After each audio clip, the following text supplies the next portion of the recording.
일반적인 세무사는 이런 거 고려하지 않습니다. 그쵸. 네, 세무사 저도 원래 고려를 하지 않았어요. 그쵸. 본인도 네네. 세무사님도 잘 모르셨잖아요, 옛날에. 네, 그렇죠. 저도 한번 이제 그렇게 해갖고 예. 갑자기 대출이 안 나오니까 예. 이제 그러면은 대표님들은 저희한테 이제 그 책임을 물으시기 때문에 네네. 대부분 이제 법인 전환을 얘기를 하다 보면 네네. 그냥 의뢰이 뭐 세금을 덜 낼 수 있다. 그렇죠. 맞아요. 뭐 성실신고 뭐 대상이 되면 네. 그냥 의뢰이 그냥 법인 전환을 하자. 네. 이렇게 권유들을 많이 하시잖아요. 네, 법인 전환, 네. 법인세가 아무래도 개인 소득세보다는 그렇죠, 세율이 그렇죠. 낮기 때문에 네네. 법인 전환하는 것만으로도 일단 세금 자체는 좀 줄어들 가능성이 있습니다. 네, 그러니까 법인세를 줄이고 뭐 하는 건 좋다 이거죠. 예, 그렇죠. 근데 법인 전환을 할 때 여러 건을 많이 해보시니까 네, 주의해야 될 것들, 네, 예, 주의해야 될 것들이 있을 것 같아요. 네, 네. 예, 그것 좀 한번 말씀을 해주시죠. 법인 전환을 할 때 좀 네, 별 생각 없이 그냥 했다가 네, 약간 좀 곤란한 경우가 좀 생기기 경우가 네, 보통 이제 부채 비율이라든지 그런 걸 사실 따지지가 않는데요. 네. 만약 그런 것들 요건을 검토하지 않고 그냥 전환을 해버리면은 네, 그런 부채 비율이나 이런 거에 막혀갖고 뭐 갑자기 뭐 대출이 안 나오는가 뭐 네네. 이런 요건이 문제가 생길 수가 있어요. 네, 네, 네. 그래서 요거에 대해서 좀 설명을 드릴게요. 첫 번째로 이게 주주 구성을 좀 잘 하셔야 됩니다. 주주 구성. 주주 구성. 네네. 네네.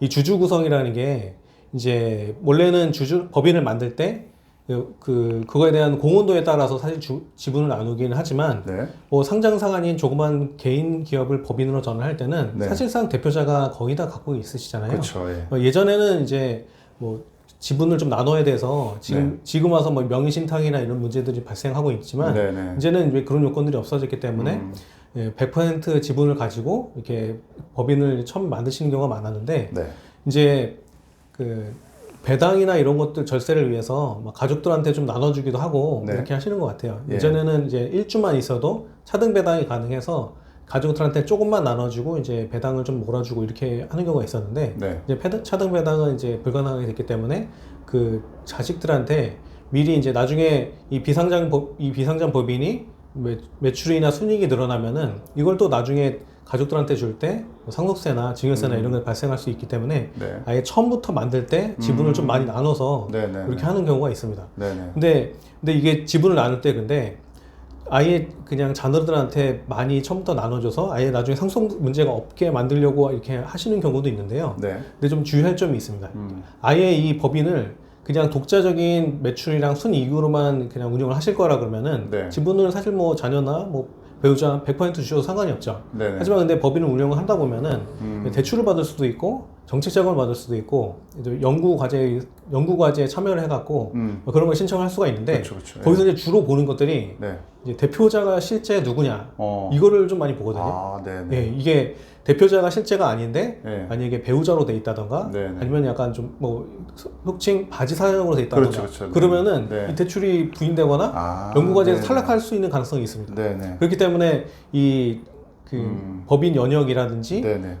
연역이라든지 이런 운영하는 걸 봐서 실질적인 그 대표자 그리고 네네. 대표 주주가 네네. 누구인지를 일단 그쪽에서 많이 보거든요. 네네. 또 은행도 이제 이 대출을 빌려줬는데 만약에 이분들이 법인을 접어버리고 그냥 날라버리면은 사실 네. 은행에서는 대출금 회수가 못하잖아요. 그렇죠, 네. 또 보증 회사도 네네. 보증 사고가 일어나고 그러면은 그 감점이 되기 때문에 이 회사를 판단을 할 때 대표자가 누군지 좀 많이 보는 것 같아요. 네네.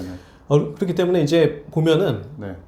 어쨌든 이거는 그 실패 사례들이 있기 때문에 이제 말씀을 드리는 겁니다. 네네. 그래서 예를 들어서 은행 같은 경우에 네. 이제 대표자가 한 최소 40% 예, 예. 그냥 아니면 기본적으로 한 50% 정도는 갖고 있기를 원해요. 그렇게 정도 돼야 이게 네네. 대표자가 실질적으로 운영하는구나 네네. 뭐 이렇게 보는 경우가 있어요. 그 은행마다 기준이 다르고 지점마다 다 다르기 때문에 뭐 일률적으로 말씀드릴 수는 없지만 네네. 대표자가 일단 지분이 가장 많아야지 나중에 이런 문제들이 발생 안 할 거라고 좀 생각이 됩니다. 네. 때문에 제가 알고 있는 거는 50% 아니면 최소한 네네. 40% 이상 네. 가지고 있어야 되고요. 네. 그리고 기보나 이런 데서 대출을 받을 때도 네. 신보 이런 데 대출을 받을 때도 최소한 이 대표자가 최대 주주이길 원하고 정말 거기도 이제 제가 최근에 알아본 바로는 네네.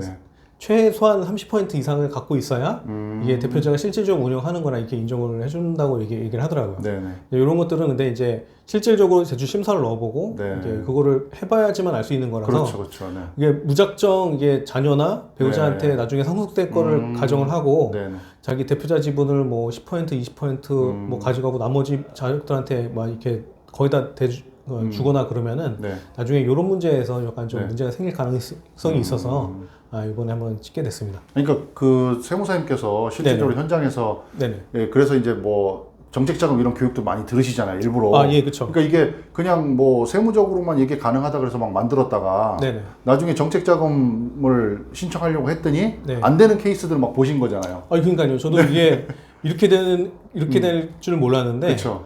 이게 어쨌든 대출이란 그 법인을 운영하다 보면은 네. 일단 그 운영 자금도 있지만 담보 자금도 있잖아요. 그렇죠, 네. 공장을 살 수도 네네. 있고 토지를 살 수도 있고 건물도 살 수 있고 네네. 그런 것들이 뭐 10억, 20억짜리를 할 수도 있는데 네. 거기다 대고 이제 대표자가 정확하게 아는 기업에다가 네. 그 정도의 자금을 이렇게 밀어주지는 않습니다. 음. 그렇기 때문에 이제 무조건 차등 배당이라든지 상속을 나중에 생각하고 처음부터 이렇게 너무 대표자 지분을 낮게 했다가는 나중에 그런 문제 때문에 네. 다시 이게 지분을 좀 변동시키고 어.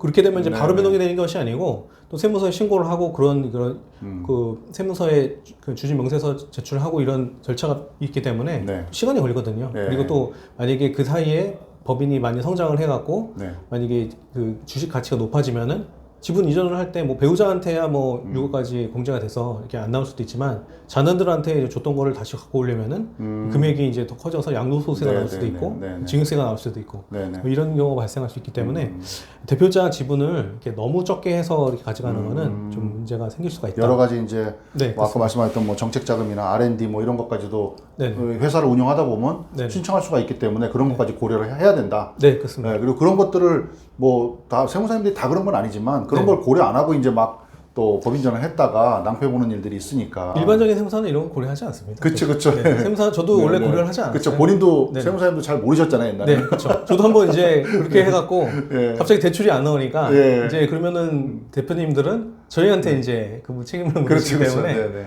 그거를 나중에 변동하고 사실 막 그 양도세 그 지분 가치 계산해갖고 네네. 지분 이전하고 막 그런 절차를 했는데 네. 근데 또 이렇게 지분 이전을 해도 바로 은행에서는 이거를 인정을 해주지 않고 6개월 있다가 또 다시 심사를 오라고 하더라고요. 네. 그럼 또 6개월 동안 그 자금이 묶이니까 그렇죠. 대표자 입장에서는 다시 좀 이렇게 불리해지고 네. 그만큼 또 회사가 또 네. 운영하는데 어려움이 생기기 때문에 네네. 그런 거 좀 정말 주의해야 되겠다 네. 생각이 들었습니다. 그리고 만약에 이게 그 대출뿐만 아니고 이렇게 지분을 이렇게 나눠놨을 때 법인이 문제가 없이 잘 돌아가면은 당연히 아무 문제가 없는데 네. 만약에 이게 법인이 이제 50%가 가족끼리 친척끼리 50% 초과되는 지분을 갖고 있으면은 이 법인세 뭐 부가세 이런 거에 대한 제2차납세 의무가 생깁니다. 근데 네. 제2차납세는 뭐냐면은 법인에 문제가 생겨갖고 세금 체납이라 행했을 때 그 지분 비율만큼 이제 주주들한테 책임이 전가가 되는 겁니다. 네. 근데 이제 100%가 아니고 그 지분 비율만큼 전가가 되는데 만약에 이제 50% 가족끼리 50% 촉을 갖고 있으면은 네네. 그 가족 모두 를 기준으로 해서 50%를 판단하기 때문에 네. 그런 거에 대해서도 약간 좀 주의를 기울여야 된다 이렇게 생각이 듭니다. 네. 법인 전환 시 주의해야 할 점 첫 네. 번째 이제 주주 구성을 잘해야 그렇죠. 된다. 주주 구성을 네, 좀 말씀을 잘 하셔야 해주셨고요. 네네.